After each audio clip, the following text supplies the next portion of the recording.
Mukhang may bago na namang getaway date ang showbiz couple na sina Jericho Rosales at Janine Gutierrez.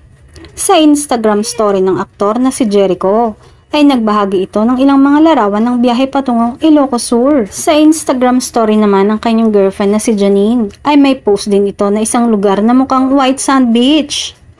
Sa post ni Echo ay mukhang sa Ilocos Sur ang punta nila, ngunit hindi naman pinakita kung sino ang kasama niya.